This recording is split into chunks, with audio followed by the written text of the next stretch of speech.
Hey guys, hope you're doing good. Welcome back to BTC Kota. So it's last video of this chapter, visualizing the nation. So यहाँ पे visualizing the nation का मतलब क्या है? जब European countries के citizen अपने country को यूनिफाइड करने में बिजी थे, तब कुछ रोमांटिसिज्म को मानने वाले लोग, यानी कि कुछ पेंटर्स, कुछ पोइट्स, जहां पर एक तरफ यूरोपियन कंट्रीज के लोग अपने कंट्री को यूनिफाइड कर रहे थे, उनको एक नेशन में बांध रहे थे यूनिटी के जरिए। तो यहाँ पर वो लोग इमोशनली अपने नेशन के साथ और जुड़ सके, इसलिए यहाँ पे कॉन्सेप्ट सामने आता है जिसको एल्गोरी बोलते हैं। एल्गोरी होता क्या है? जब हम अपने नेशन को पर्सोनिफाइड कर लेते हैं, एक इंसानी सोच, इंसानी रूप दे देते हैं, तो उसको एल्गोरी बोलते हैं। जैसे इंडिया की भारत माता, अगर मैं बोलूं कि आपके सामने एक लेडी है जिसने बनारसी साड़ी पहनी हुई है, हाथ में इंडियन फ्लैग है, कुछ ज्वेलरीज पहनी हुई है और उसका सर का जो क्राउन है वो नीचे गिरा हुआ है, हाथों में चेन बंधी हुई है, और आप इससे अंदाजा लगा लेंगे कि कहीं ना कहीं भारत माता की बात हो रही है उस टाइम की, जिस टाइम वो ब्रिटिश के अंडर थी, इसीलिए उसके हाथों में चेन को शो किया जा रहा है। सो जब हम किसी नेशन को पर्सोनिफाइड कर देते हैं, उसको एल्गोरी बोलते हैं। पेंटिंग के अंदर बहुत पावर होती है। पेंटिंग को देखकर आप जिसने वो पेंटिंग बनाई है उसके विचारों को, उसके आइडियाज को बहुत अच्छे से समझ सकते हैं। और कमाल की बात ये होती है कि किताबें जो हम लिखते हैं वो सिर्फ पढ़ा लिखा इंसान पढ़ सकता है, जबकि पेंटिंग को देखकर कोई अनपढ़ भी अंदाजा लगा सकता है कि पेंटिंग के अंदर क्या बोला गया है। इसलिए ये पेंटिंग का जो चलन था, ये एल्गोरी की जो पेंटिंग्स थी बनाई जा रही थी, ये 18th सेंचुरी 19th सेंचुरी में बहुत पसंद की गई और यहीं से स्टार्टिंग हुई थी एल्गोरीज की। तो हमारे सामने कुछ एल्गोरीज हैं। फॉर एग्जांपल ये है फ्रांस की एल्गोरी, जिसको मैरियान बोला जाता है। ये क्वेश्चन पूछ लिया जाता है मैचअप्स की फॉर्म में। ब्रिटेन की एल्गोरी को क्या बोलते हैं, जर्मनी की एल्गोरी को क्या बोलते हैं, फ्रांस की एल्गोरी को क्या बोलते हैं। सो आप याद रखेंगे, फ्रांस की जो एल्गोरी है इसको मैरियान बोलते हैं। आप इसके हाथ में फ्लैग देख सकते हैं, ब्लू व्हाइट रेड, जो सीक्वेंस हम पढ़ चुके हैं ऑलरेडी। एंड ये अपने जो इसकी कंट्री की एल्गोरी है, ये उसको बचाने के लिए सारे के सारे जो फ्रांस के लोग हैं ये इसके सपोर्ट में है। मतलब कहीं ना कहीं ये पेंटिंग डिपिक्ट कर रही है कि फ्रांस के लोग अपनी मैरियान के साथ फ्रांस को बचा रहे हैं। दूसरी तरफ आप देखेंगे जर्मेनिया, जो कि जर्मनी की एल्गोरी है।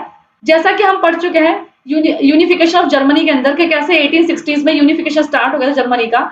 एंड यहाँ पर बाहरी कंट्रीज को ये दिखाने का समय था कि अब जर्मन के लोग यूनिफाइड हो रहे हैं, यूनिटी के अंदर आ रहे हैं, इसलिए उनसे टक्कर लेना बेवकूफी होगा। इसीलिए आप देखेंगे एक बहुत ही फेमस आर्टिस्ट है लॉरेंस क्लेजन। इन्होंने एक पेंटिंग बनाई थी और इस पेंटिंग में तलवार पे लिखा हुआ था, the German sword protect the German Ryan.